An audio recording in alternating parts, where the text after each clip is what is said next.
यार ये बात है ना, क्रिएटर्स को सपोर्ट करने की, इसके बारे में ज्यादा लोग क्यों नहीं बात कर रहे? लाइक करो, सब्सक्राइब करो और कोई भी वीडियो मिस मत करो। घंटी भी बजा दो यार, तुम्हारा सपोर्ट हमारे लिए बहुत मायने रखता है। केसरी चैप्टर 2 सिर्फ एक फिल्म से बढ़कर है। ये हिंदुस्तान की आजादी की लड़ाई की भावना को सलाम है। ये एक भुला दिए गए हीरो की कहानी है। ये हमें हमारे देश की आजादी के लिए दी गई कुर्बानियों की याद दिलाती है। अक्षय कुमार ने सरसी शंकर नायर के रूप में बहुत जबरदस्त एक्टिंग की है। वो किरदार की हिम्मत और दृढ़ता को पूरी तरह से दिखाते हैं। आर माधवन ने ब्रिटिश बैरिस्टर जो नायर के खिलाफ है का रोल बहुत ही शानदार तरीके से निभाया है। अनन्या पांडे दिलरीत गिल के रूप में कमाल की लग रही है, जो एक काल्पनिक किरदार है और नायर की लड़ाई में उनका साथ देती है। फिल्म के शुरुआती रिव्यू बहुत ही अच्छे रहे हैं। फिल्म की कहानी, एक्टिंग और प्रेरणादायक मैसेज की क्रिटिक्स तारीफ कर रहे हैं। बहुतों का मानना है कि केसरी चैप्टर 2 एक बहुत बड़ी हिट फिल्म साबित हो सकती है। केसरी चैप्टर 2 उन सभी लोगों के लिए जरूर देखने वाली फिल्म है जो सच्चाई और इंसाफ की ताकत में यकीन रखते हैं। ये हमें याद दिलाती है कि सबसे मुश्किल वक्त में भी हिम्मत जीत सकती है। ये इंसानी दिल की अदम्य भावना का प्रमाण है। केसरी चैप्टर 2 एक दमदार कहानी है।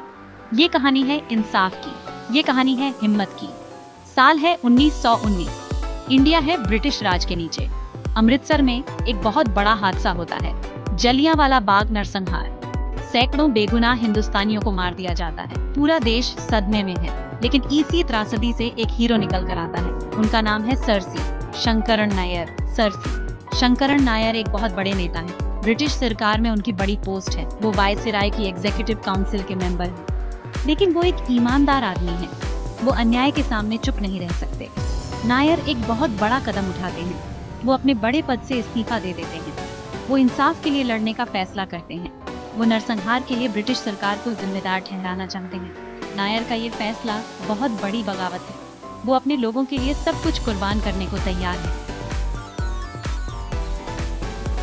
इंसाफ की ये लड़ाई नायर को लंदन ले जाती है। वो ब्रिटिश सरकार के खिलाफ मुकदमा दायर करते हैं। वो जलियांवाला बाग नरसंहार में उन पर गलत काम करने का इल्जाम लगाते हैं। ये बहुत बड़ा काम है। वो ब्रिटिश साम्राज्य की ताकत को चुनौती दे रहे हैं। लंदन में नायर को बहुत सी मुश्किलों का सामना करना पड़ता है। ब्रिटिश कानून व्यवस्था उनके खिलाफ है। ब्रिटिश प्रेस उनका मजाक उड़ाती है। वो एक पराये देश में अकेले हैं, लेकिन नायर हार नहीं मानते। उन्हें सच्चाई और इंसाफ पर भरोसा है। उन्हें पता है कि दुनिया को जलियांवाला बाग के भयावह सच के बारे में जानना जरूरी है। उनकी लड़ाई सिर्फ नरसंहार के शिकार लोगों के लिए नहीं है, ये हिंदुस्तान की आत्मा की लड़ाई है। नायर का सफर खतरों से भरा है। उनकी जान को खतरा है। उनकी इज्जत पर हमला होता है, लेकिन वो डटे रहते हैं। उन्हें पता है कि उनकी लड़ाई उनसे कहीं बड़ी है। नायर की हिम्मत बहुतों को प्रेरित करती है। हिंदुस्तान और दुनिया भर के लोग उनके साथ आते हैं। वो उन्हें उम्मीद की निशानी के तौर पर देखते हैं। वो मजलूमों की आवाज बन जाते हैं। कोर्ट रूम में नायर एक कड़े प्रतिद्वंदी हैं। वो कानून का इस्तेमाल करके सच सामने लाते हैं। वो ब्रिटिशों की क्रूरता के सबूत पेश करते हैं। वो सरकारी कहानी को चुनौती देते हैं। उनकी दलीलें दमदार और दिल को छू लेने वाली हैं।